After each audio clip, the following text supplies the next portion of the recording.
सूचना केवल हमारे विचार हैं, वित्तीय सलाह नहीं। निर्णय लेने से पहले खुद शोध करें। किसी भी लाभ या हानि के लिए हम उत्तरदायी नहीं हैं।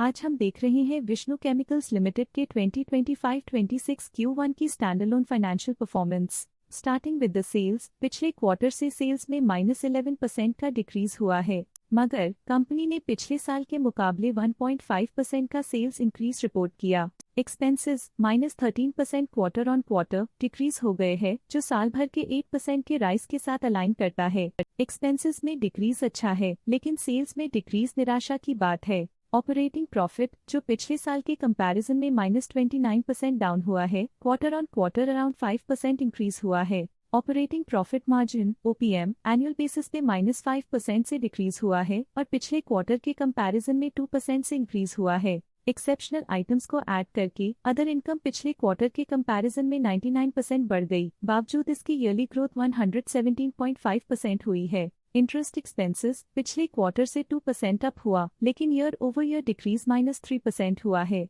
डिप्रिशिएशन कॉस्ट में 3% का क्लाइम देखने को मिला और ईयरली बेसिस पे 0.5% का इंक्रीज देखा गया। Profit before tax annually -28% decrease हुआ, लेकिन प्रीसीडिंग क्वार्टर से 19.5% बढ़ा है। इस साल कंपनी ने 23% टैक्स पे किया और क्वार्टरली कंपनी ने 27% टैक्स पे किया है। नेट प्रॉफिट ने ईयर ऑन ईयर -31.5% का डिक्लाइन दिखाया, लेकिन लास्ट क्वार्टर से 23% का इंक्रीज हुआ है। इस क्वार्टर में कंपनी का परफॉर्मेंस अच्छा रहा और स्ट्रॉन्ग ऑपरेशनल मैनेजमेंट दिखाया। वहीं अगर एनुअल एनालिसिस की बात करें तो साल के दौरान कंपनी का परफॉर्मेंस अच्छा नहीं रहा। नेगेटिव नेट प्रॉफिट का मतलब है कि कंपनी प्रॉफिट के कंपैरिजन में नुकसान उठा रही है। अर्निंग्स पर शेयर (EPS) में ईयरली -33.5% का डिक्रीज देखा गया, लेकिन क्वार्टरली में 22% की बढ़ोतरी भी नजर आई। इस क्वार्टर में कंपनी का EPS अच्छा रहा और स्ट्रॉन्ग मैनेजमेंट दिखाया। विष्णु केमिकल्स लिमिटेड के फाइनेंशियल स्नैपशॉट को रिव्यू करते हुए कुछ मुख्य ट्रेंड्स सामने आए हैं जो कंपनी की परफॉर्मेंस में रोशनी डालते हैं।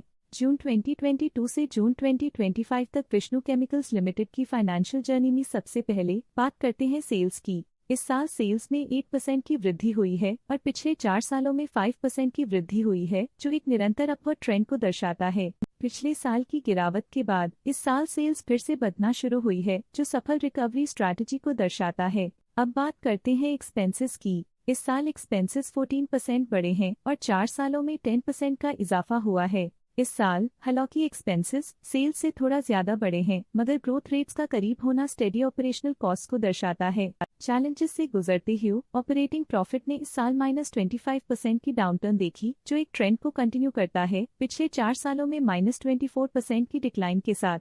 एक वृद्धि के बाद पिछले 2 सालों से ऑपरेटिंग प्रॉफिट गिर रहा है, जो कुशलता बनाए रखने में चैलेंजेस को दर्शाता है। कठिन दौर से गुजरते हुए नेट प्रॉफिट में इस साल -24.5% की गिरावट आई है, जो पिछले 4 सालों में -18% की गिरावट के साथ चुनौती पेश करता है। पिछले 2 सालों से नेट प्रॉफिट में गिरावट आई है, जो ऑपरेशनल चैलेंजेस या मार्केट कंडीशंस पर चिंता बढ़ा सकती है। EPS के लिए रास्ता कठिन रहा है। इस साल EPS -41% डिक्रीज हुआ और पिछले 4 सालों में कुल मिलाकर -88% की गिरावट हुई है। पिछले 3 सालों से EPS में लगातार गिरावट कंपनी की लॉन्ग टर्म प्रॉफिटेबिलिटी के लिए चिंता का विषय है।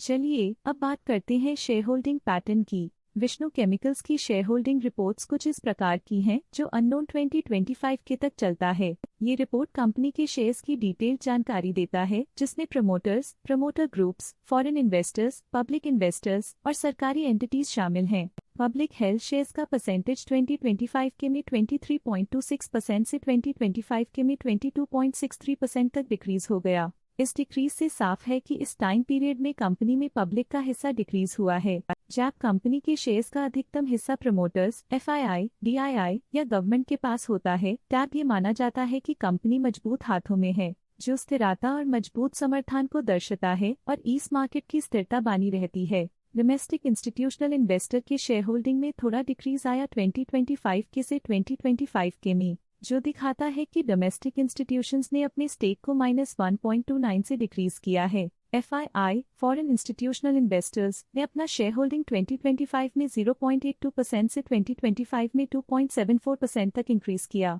ये बताता है कि फॉरेन इंस्टीट्यूशंस ने कंपनी में अपना इंटरेस्ट 1.92% तक इंक्रीज किया है। ये था कंपनी का करंट शेयर होल्डिंग पैटर्न। चलिए देखते हैं कुछ इंटरेस्टिंग DII डील्स जो हाल ही में कंप्लीट हुई। 30 जुलाई 2025 को ग्रेविटॉन रिसर्च कैपिटल LLP ने 6.4 लाख शेयर्स इन्वेस्ट किया 572.03 रुपीस पर यूनिट के हिसाब से, जिसका टोटल था 36.4 करोड़। 30 जुलाई 2025 को ग्रेविटॉन रिसर्च कैपिटल LLP ने 6.4 लाख शेयर्स एग्जिट कर लिए 572.42 रुपीस पर यूनिट के हिसाब से, जिसका टोटल था 36.4 करोड़। इस क्वार्टर के DII डील्स के विश्लेषण को समाप्त करते हुए हम उम्मीद करते हैं कि आपको ये जानकारियां नई इंसाइट्स प्रदान करती होंगी। अब नजर डालते हैं विष्णु केमिकल्स के स्टॉक रिकमेंडेशन पे। इस स्टॉक का करंट प्राइस 400.05 रुपीस चल रहा है। EMK ग्लोबल फाइनेंशियल सर्विसेज ने स्टॉक की बाय रिकमेंडेशन दी थी। उन्होंने स्टॉक का टारगेट प्राइस 600 का अनुमान लगाया था। रिकमेंडेशन के समय स्टॉक का प्राइस 487.9 चल रहा था, जो करंट प्राइस से 22.9% अप है। आज के लिए फाइनेंशियल सेक्टर में इतना ही। देखने के लिए धन्यवाद। स्टॉक लेटेस्ट न्यूज अपडेट के लिए चैनल को सब्सक्राइब करें और वीडियो को लाइक एंड शेयर करें।